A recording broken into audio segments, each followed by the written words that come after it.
vinha da ladeira de pedra, lá do lado do dique, vinham descendo, vindo para a cidade. Quais eram as lideranças políticas daquela época? Para falar das lideranças políticas, eu primeiro gostaria de fazer uma rápida análise. Havia naquela época no Brasil dois partidos, os conservadores e os liberais. Quem estava no poder, que tinha chefia do gabinete, era o chefe de gabinete do imperador Dom Pedro II, eram justamente os liberais. Mas em Vitória de Santo Antão, quem mandava eram os conservadores. Mesmo assim, havendo a disputa entre os conservadores e os liberais estavam divididos entre si, o que era uma situação muito cômoda para os conservadores. Então, os liberais divididos em dois grupos, os liberais leões e os liberais democratas. Entre os liberais leões, entre as lideranças, nós temos o Francisco Pedroso, que era dono proprietário do engenho Gameleira, e Cristóvão Álvares dos Prazeres, que era proprietário do engenho Canha, do engenho Mocotolina e do engenho Miringará. Esses liberais leões tinham ainda o apoio de outros senhores de engenhos, de mais alguns agricultores, e pouquíssimo apoio na cidade, nos eleitores urbanos. O outro lado dos liberais, como foi dito anteriormente, os liberais estavam divididos. Os liberais democratas tinham como liderança Ambrósio Machado, o Barão da Escada. E ainda contaram, como é estranho, naquela época já era estranha a política em Vitória de Santo Antão. Os liberais contavam com o apoio do inimigo maior, que eram os conservadores. Porque os liberais, como eu disse antes, vou insistir, estavam divididos entre si. E se juntaram aos conservadores, cuja maior liderança era o Major Lins. Que famílias tradicionais fizeram parte da disputa política? Era justamente, acabei de dizer, a família do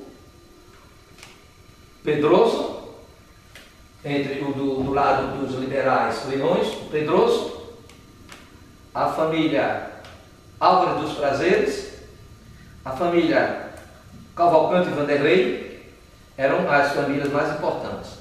No outro lado, nos liberais democratas, tinham o Barão da Escada, Ambrósio Machado Cavalcante, Manuel Cavalcante do engenho Cachoeirinha. Esses são os que eu me lembro aqui no momento. Poderia até também mostrar, já que eu mostrei fotos dos líderes dos liberais leões, eu poderia também mostrar dos liberais democratas, que seriam de Ambrósio Machado, que nós temos um quadro pintado dele aqui, do Dr. Ambrósio Machado da Cunha Cavalcante, um dos principais líderes dos liberais democratas. Ele foi vítima de tiros e apunhalado pelas costas no momento em que tentava ingressar na Igreja do Rosário. Temos aqui a foto de um outro líder dos liberais democratas, que é a foto do senhor Belmino da Silveira, mais conhecido como Barão da Escada, e que teve a infelicidade de ser atingido por 2 tiros, vindo a falecer. Considera que Vitória de Santo Antão já figurava de forma decisiva na política nacional daquele período? Sim, Vitória de Santo Antão já tinha muita importância, inclusive o Ambrósio Machado era deputado federal, ou tinha sido deputado federal, que na época o Congresso funcionava na cidade do Rio de Janeiro, que era a capital do Império. Então, portanto, Vitória tinha muita importância já. As imagens sacras que aqui estão, qual a importância delas para a pesquisa do movimento? Essas imagens tinham, primeiro, o simbolismo da fé, a fé religiosa que impregnava a todos e que é um testemunho que nós temos aqui. O outro aspecto a se considerar era a grande autoridade que a igreja exercia, a liderança que a igreja exercia influência sobre a população em geral e sobre os políticos. Ora, essa grande liderança fica comprovada por duas razões. A igreja, o templo católico, o templo da Igreja do Rosário, estava sendo utilizado como sede da sessão eleitoral. As eleições iam se realizar no interior da igreja. Então, essa grande importância, porque não era o único monumento, o único prédio de Vitória que pudesse comportar isto.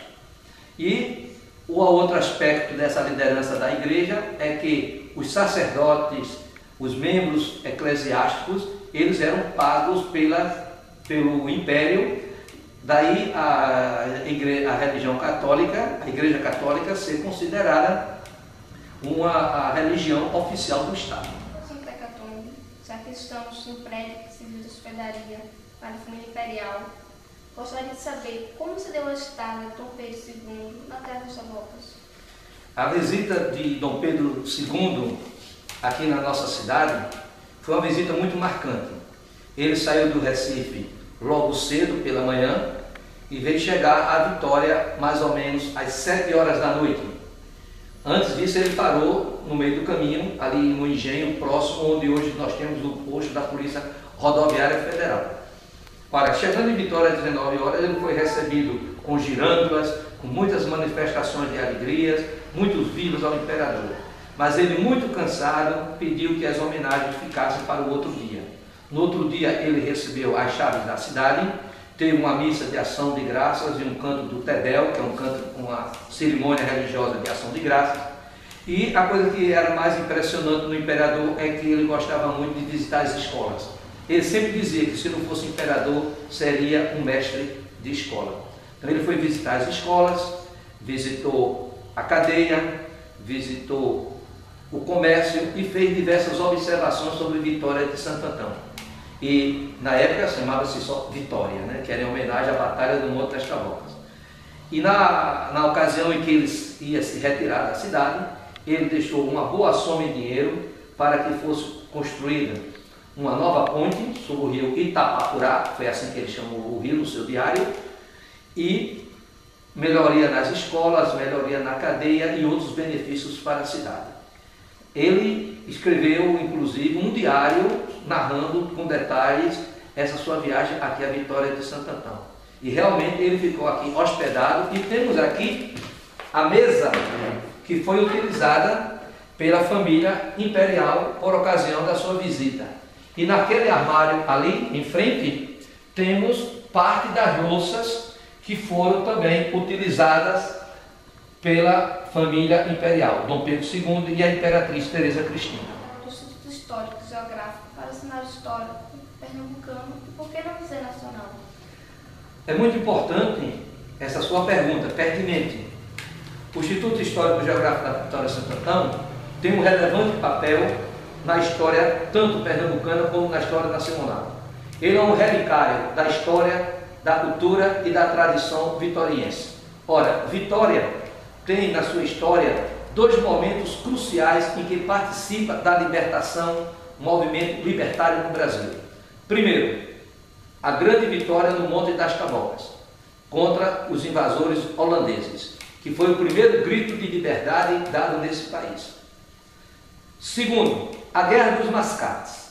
As Guerras dos Mascates teve origem, o movimento partiu de Vitória de Santo Antão, um pequeno exército comandado por Pedro Ribeiro da Silva. Hoje nós temos aqui um colégio em homenagem a esse grande herói daqui da Vitória de Santo Antão. Pedro Ribeiro partiu para o Recife com a intenção, com os outros recifenses, os outros olindenses que faziam parte do movimento, com a intenção de tornar Pernambuco uma república independente de Portugal. Muito antes do movimento da Inconfidência Mineira, com Tiradentes e outros heróis mais nacionais.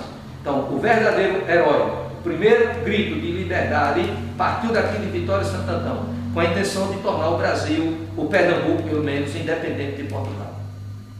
Muito obrigado pelos esclarecimentos. Não há de quê. Estamos aqui sempre às horas para receber os estudantes da Vitória de Santo Antão, assim como a população em geral. O nosso museu, o nosso Instituto Histórico e Geográfico estará sempre aberto.